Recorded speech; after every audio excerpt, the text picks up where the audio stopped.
தாம்பரம், கிளாம்பாக்கம், செங்கல்பட்டு பகுதிகளில் காவல்துறையினரின் சிறப்பு ஏற்பாடு காரணமாக சொந்த ஊர்களுக்கு சென்ற மக்கள் பெரிய அளவில் சிரமமின்றி பயணித்தனர். தீபாவளி பண்டிகை நாளை மறுநாள் கொண்டாடப்பட உள்ள நிலையில் சென்னையில் இருந்து லட்சக்கணக்கானோர் சொந்த ஊர்களுக்கு படையெடுத்தனர். பேருந்துகளில் முன்பதிவு செய்த பயணிகள் ஆயிரக்கணக்கானோர் சென்னை கோயம்பேடு பேருந்து நிலையத்தில் குவிந்தனர். கோயம்பேட்டில் பேருந்துகளின் இயக்கம், பயணிகளுக்கான ஏற்பாடுகள் ஆகியவை குறித்து போக்குவரத்து துறை அமைச்சர் சிவசங்கர் நேரில் ஆய்வு மேற்கொண்டார்.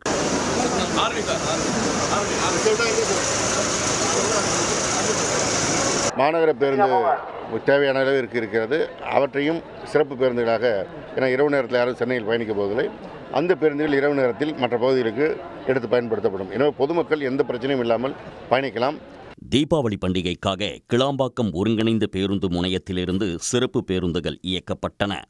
அங்கு சுமார் 2000 போலீசார் பாதுகாப்பு பணியில் ஈடுபட்டனர். கிளாம்பாக்கத்தில் இருந்து தென் மாவட்டங்களுக்கு செல்வதற்காக குவிந்த பயணிகளை காத்திருக்கும் நேரத்தில் மகிழ்விக்கும் விதமாக இசை நிகழ்ச்சிகளுக்கு ஏற்பாடு செய்யப்பட்டிருந்தது.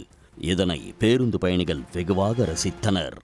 இதற்கிடையே சுங்கச்சாவடிகளில் போக்குவரத்து நெரிசலை தவிர்க்க தீவிர நடவடிக்கை எடுக்கப்பட்டது. தென் மாவட்டங்களுக்கு செல்லும் கனரக வாகனங்கள் கிழக்கு கடற்கரை சாலை வழியாக விழுப்புரம் செல்லவும், தென் மாவட்டங்களில் இருந்து வரும் கனரக வாகனங்கள் திண்டிவனம் வழியாக ஓசூர் தேசிய நெடுஞ்சாலையில் சென்று சென்னை வரவும் ஏற்பாடு செய்யப்பட்டுள்ளது.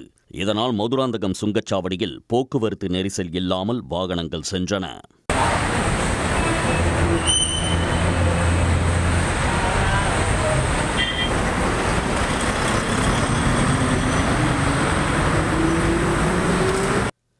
இந்நிலையில் வாரத்தின் கடைசி வேலை நாளான நேற்று ஏராளமானோர் தங்களது வாகனங்கள் மூலம் சொந்த ஊர்களுக்கு படையெடுத்ததால் தாம்பரத்தில் இருந்து பெருங்களத்தூர் வரை ஆங்காங்கே போக்குவரத்து நெரிசல் ஏற்பட்டது. உடனுக்குடன் செய்திகளை தெரிந்து கொள்ள சன் நியூஸ் பெல் ஐகானை கிளிக் பண்ணுங்க.